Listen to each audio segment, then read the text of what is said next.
Señoras, señores, bienvenidos esta semana a la tertulia de Radio Sefarad. Hoy vamos a tratar un tema que en los últimos días ha venido, complicándose o atendiendo a nuevos hechos que lo van desarrollando, y nos referimos al caso de la memoria histórica en España, de la memoria de la guerra civil y de la represión franquista. Y, pues a todos ustedes habrán seguido lo que ha ido ocurriendo en torno a los autos de Garzón y a las distintas actitudes que han ido tomando los protagonistas políticos y sociales de este país. Así que hoy tenemos con nosotros, por un lado, a nuestro ya habitual colaborador, Jorge Aspizúa. Hola, ¿qué tal? Bien hallados. Bienvenido. Y a mi derecha tengo a Carlos Agüero, que es coordinador de la Asociación por la Recuperación de la Memoria Histórica. Ha colaborado desde hace varios años a pie de fosa, nunca mejor dicho, con familiares, con exhumaciones, y ha hecho también trabajo teórico para complementar el trabajo de campo. Además es filósofo, es también miembro del seminario La Memoria después de Auschwitz, que dirige Reyes Mate, que es otro colaborador de la radio o amigo de la radio.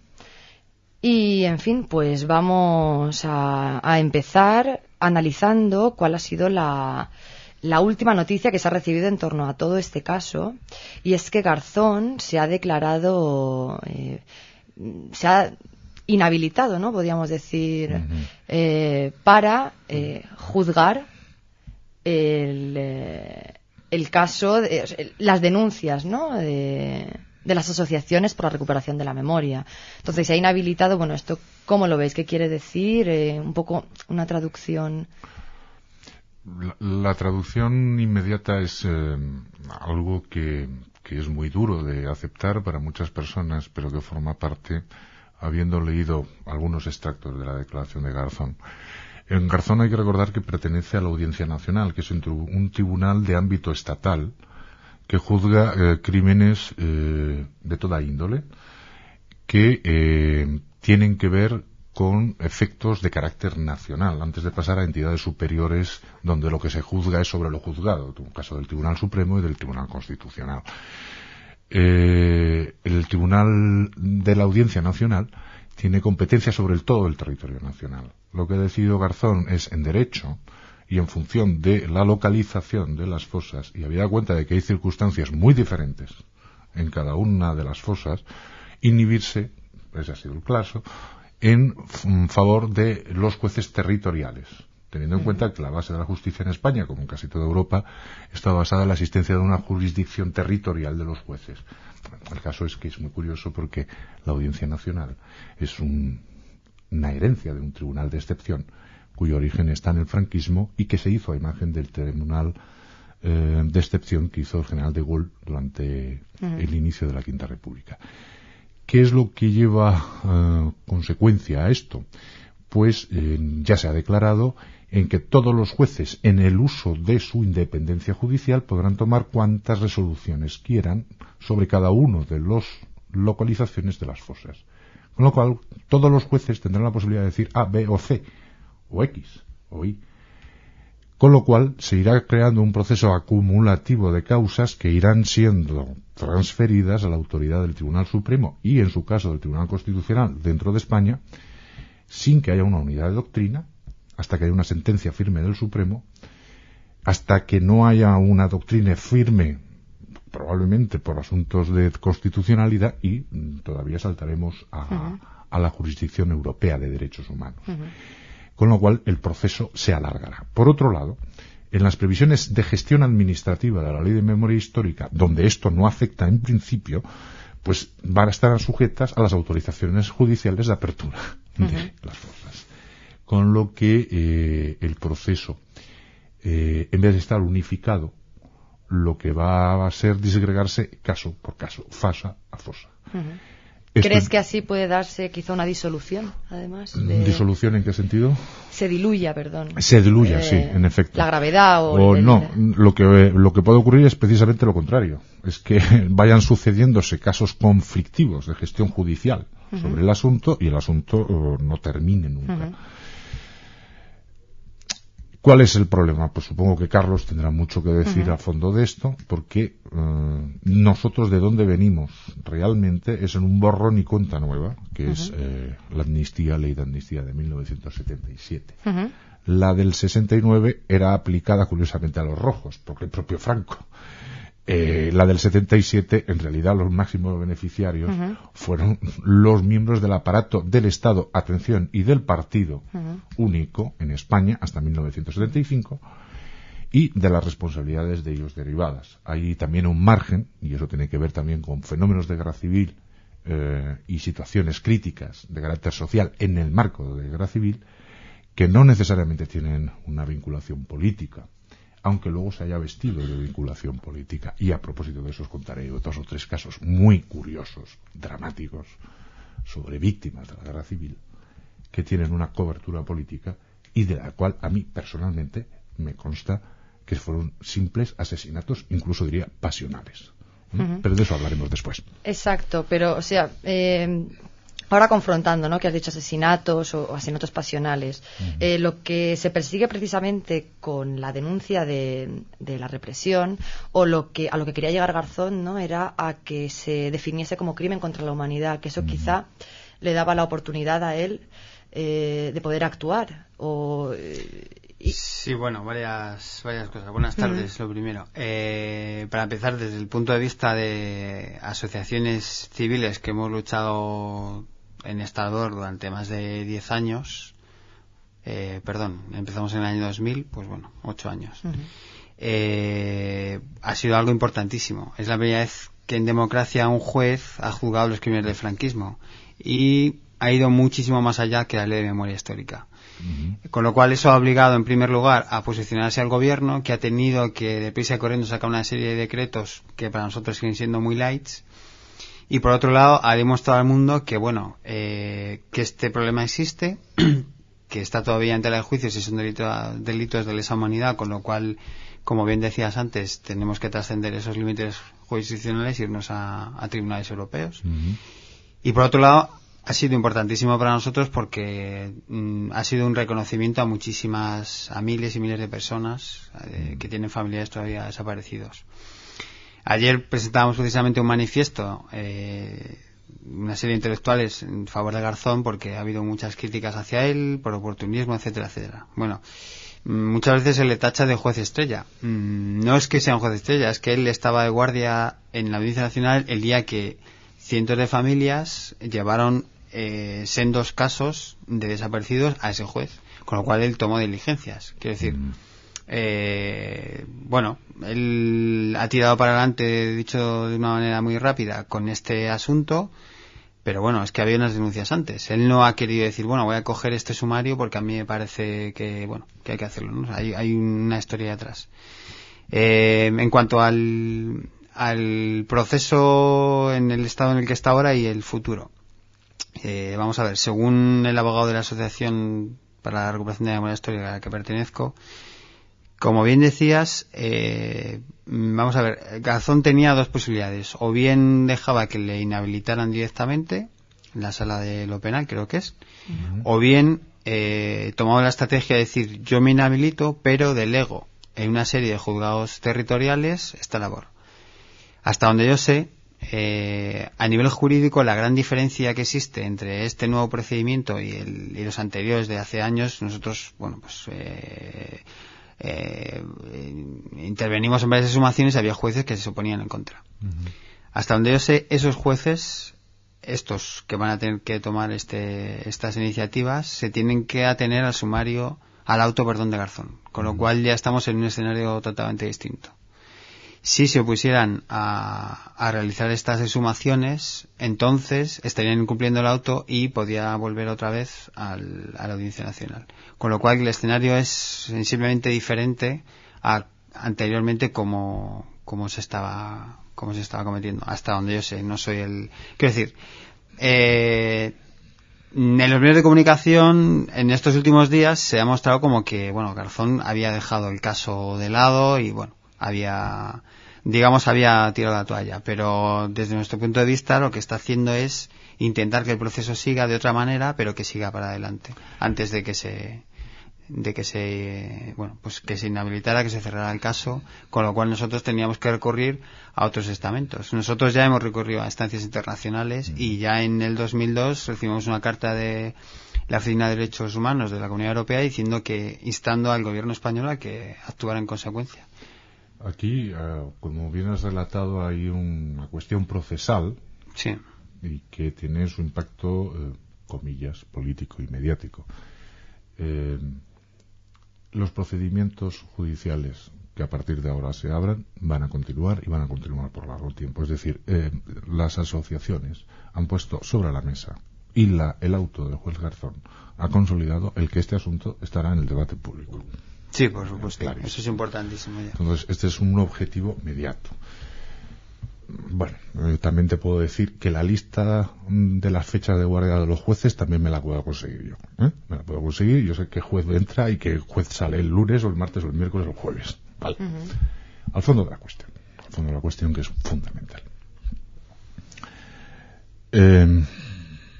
Hubo una causa general, lucha por el franquismo contra los republicanos en general. Hubo una sistemática de represión durante la guerra y después de la guerra.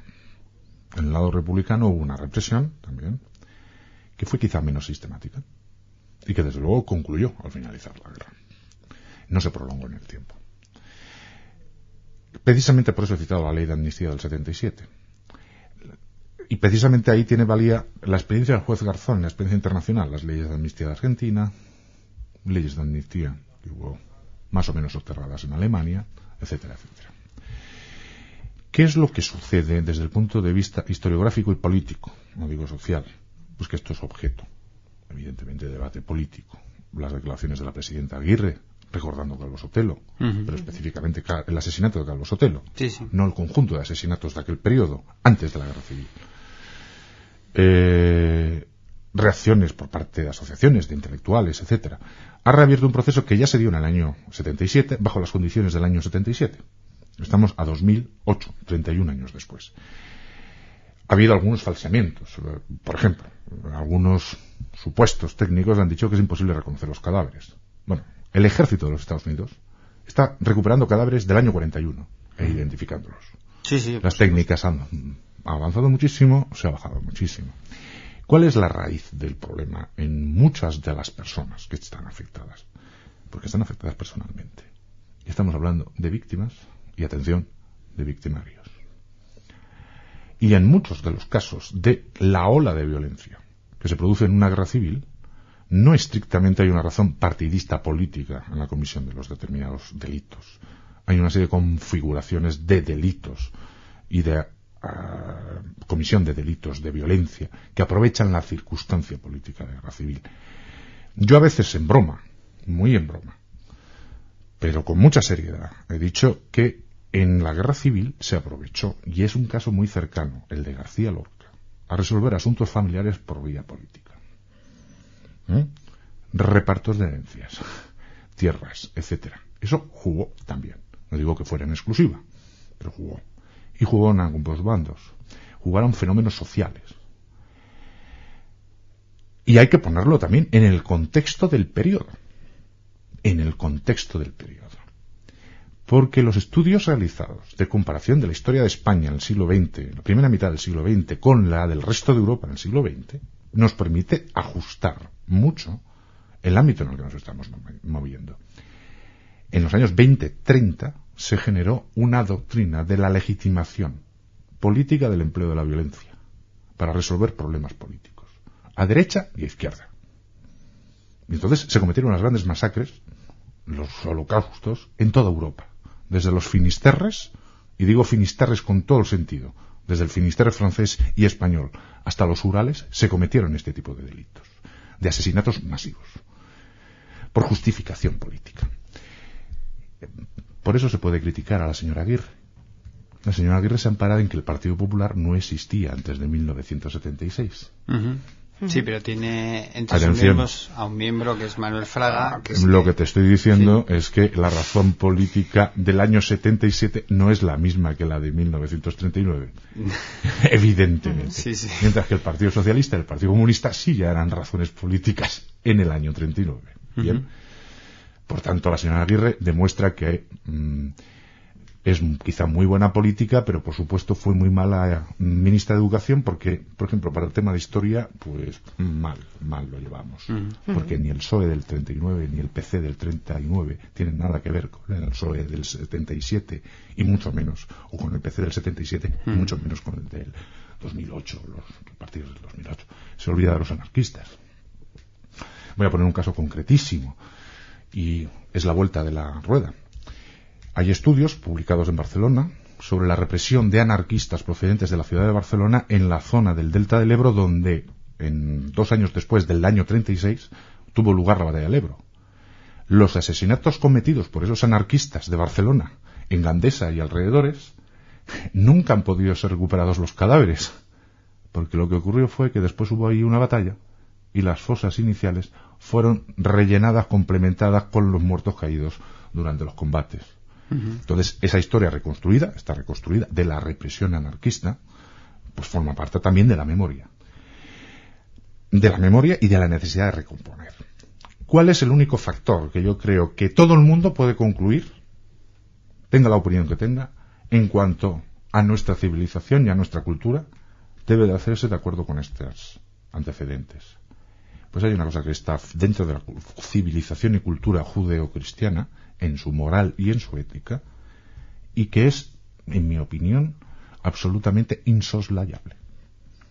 Y es que todos los muertos tienen que tener el destino, el entierro o no entierro, que decidan sus deudos. Sí, pero Jorge, hasta ahí creo que no hay polémica. O sea, en ese punto no habría polémica. En ese punto, ¿no? Yo, por lo menos las opiniones que hemos ido leyendo, ¿no? Es que a nivel individual o personal o en fin, en un terreno más personal, digamos, o familiar, todos tienen derecho a desenterrar a sus muertos y dar una sepultura digna, etcétera, ¿no? El problema se propone cuando es que lo que se quiere es... Hay tumbas masivas, hay fosas comunes. Exacto. Es decir, y esto tiene un efecto político inevitable. Y cuando estabas hablando ahora mismo, ¿no?, de que los años 30 y sobre todo 40, ¿no?, pues fueron una época muy convulsa para toda Europa. Las comparativas que se vienen haciendo, ¿no?, es que así como en los países, en Alemania, en Italia, en Francia, donde hubo regímenes totalitarios, surgieron después de la derrota las democracias, hubo una condena abierta oficial política, ¿no?, que es lo que no ha las asociaciones o los denunciantes, ¿no?, de estos últimos hechos aquí en España alegan, y es eso, que aquí no hay una condena política, y es a lo que se pretende también llegar, ¿no? Por supuesto. O judicial. Es que ahí es donde está en este momento, en mi opinión, y Carlos me corregirá, y tú misma, en qué elemento hay que comparar sobre gestión. El hecho es que en la dictadura de Franco sobrevive a la Segunda Guerra Mundial hasta el 75, ¿de acuerdo? Total, que organiza con millones de apoyos personales todo un aparato de Estado y todo un aparato de legitimación política, que se rompe también por proceso interno de la dictadura. El único caso comparable es el de la dictadura de la Unión Soviética. Comparemos los dos casos sobre la comisión de delitos de este tipo. Bueno, curiosamente, la Rusia de Putin no ha incoado ningún expediente de persecución, no digo del régimen soviético en sí, sino del caso concreto de Stalin. Es decir, curiosamente, porque también son herederos de aparato de Estado. Cuidado. ¿Qué es lo que ocurre en este momento? Pues que hay un planteamiento político, varios planteamientos políticos sobre la cuestión. Yo incido única y exclusivamente en el que es común denominador. El resto es que están encima del debate. Y vuelvo a repetir, víctimas y victimarios. Yo puedo contar un caso concreto de un héroe de la causa nacional enterrado en el Valle de los Caídos, que en realidad fue denunciado por las autoridades ante las autoridades republicanas, comillas, autoridades, ante un grupo de asesinos que andaba por ahí suelto, por su propia esposa, para quitárselo de encima, con la broma de que la esposa falleció muchísimos años después, habiendo cobrado la pertinente pensión. Sí, pero bueno, creo que por ahí no van los tiros. No van los tiros, Carlos, o... A ver, bueno, respecto al tema de las víctimas de los dos bandos y al eterno debate que se sigue manteniendo todavía, es indudable, o sea, nadie puede, nosotros de hecho jamás lo hemos negado, que hubo víctimas por el bando republicano, se quemaron conventos, etcétera. Pero evidentemente no se puede comparar actos, vamos a decir, vandálicos durante una guerra que estaban ajenos al gobierno de la República, y si queréis incluimos Paracuellos, y no se puede comparar esos hechos con una sistemática represión y asesinatos durante una dictadura hasta el año 56. Eso para empezar. En segundo lugar, durante todo el franquismo, de hecho he tenido un informe que acabamos de terminar en el Boletín Oficial del Estado, sobre todo las ayudas, pensiones y comisiones depuradoras del franquismo contra los vencidos de la guerra civil.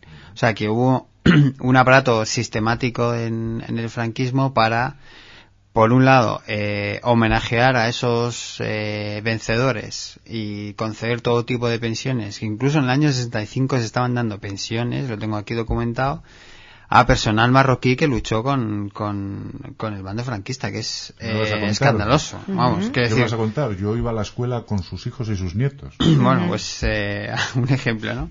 Entonces, nosotros partimos de la base de que hay una descompensación absolutamente brutal entre las pensiones y ayudas y las concesiones que se hicieron a los vencedores, y a los vencidos fue absolutamente cero hasta el día de hoy. Entonces, desde el punto de vista social y político, eso ha de repararse de alguna manera, aunque, hombre, evidentemente los familiares a los que nosotros representamos no piden ahora una compensación económica. De hecho, algunos intentos que ha habido a nivel político se han rechazado. O sea, yo no quiero 60.000 pesetas ni 6 millones. Lo que quieren es un reconocimiento, y que por una vez en esta democracia el Estado español en pleno reconozca que ellos fueron, pues vamos a decirlo de una manera clara, o sea, pisoteados, perseguidos, humillados, y que ya es hora de que, que eso se reconozca. Pero no solo para que no se repita, como ha pasado en otros procesos. Podemos hablar del tema del Holocausto en las escuelas públicas de toda Alemania, hasta donde yo sé. Yo tengo una amiga, estuve en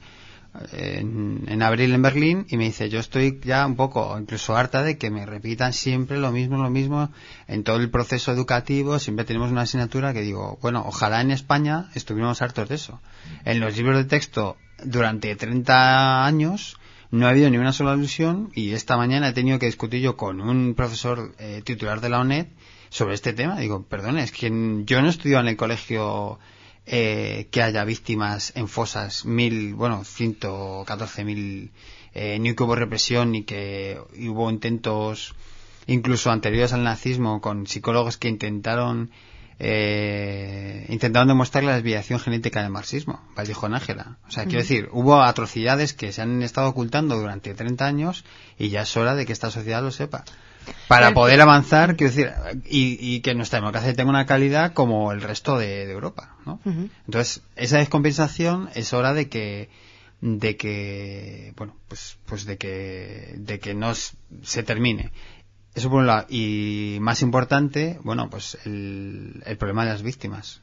Vamos a ver, si hay 114.000 como poco víctimas y fusilados y desaparecidos de la guerra civil, eso, haciendo un cálculo rápido, afecta por cada desaparecido a 4 o 5 familias, a 4 o 5 personas por cada desaparecido. Estamos hablando de 1 millón de personas afectados por este trauma. Pues ya es hora de que eso se rehabilite para poder, cerrar esa herida y poder mirar hacia el futuro.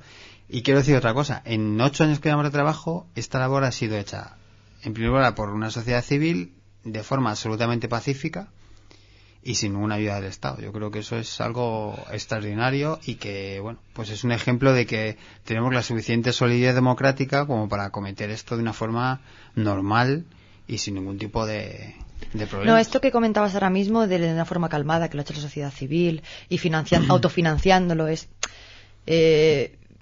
es importante, ¿no? Que lo señales, porque lo que yo iba a exponer ahora mismo no es que de la parte contraria a remover todo este pasado, lo que alegan es que se traicionaría el espíritu de la transición. Y lo que le achacan al espíritu de la transición es precisamente eso, que se hizo de una forma calmada, reconciliadora. Como decir, remover todo esto quizás sería acabar con ese espíritu calmado y pacífico y crear un conflicto. Sin embargo, tú, por tu experiencia, claro, ¿no? Acabas de decir que precisamente todo este movimiento del pasado se ha hecho de una forma Hombre, no hemos tenido ni un solo muy pacificadora. Ni un solo incidente. En 1976 yo entré en el Instituto de Bachillerato. Y el catedrático de filosofía del bachillerato había sido un franquista. Era un franquista puro y duro. Gran bebedor. Y la pregunta que le formuló al que era un tipo bastante, como dicen en derechas, apolítico, le daba todo igual, pero bueno, había firmado como catedrático en matemáticas adhesión al régimen. Atención. La pregunta que le hacía y que luego nos llevó a nosotros, bueno, ahora que se ha muerto el caudillo, ¿nos van a meter a nosotros en la cárcel? Te estoy hablando Instituto Nacional de Bachillerato Gregorio Marañón, 1976. ¿De acuerdo?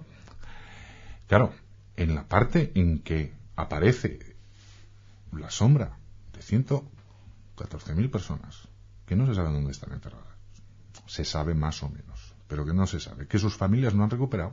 Hay gente que se puede sentir temerosa de que haya algún hueco legal que permita el juicio.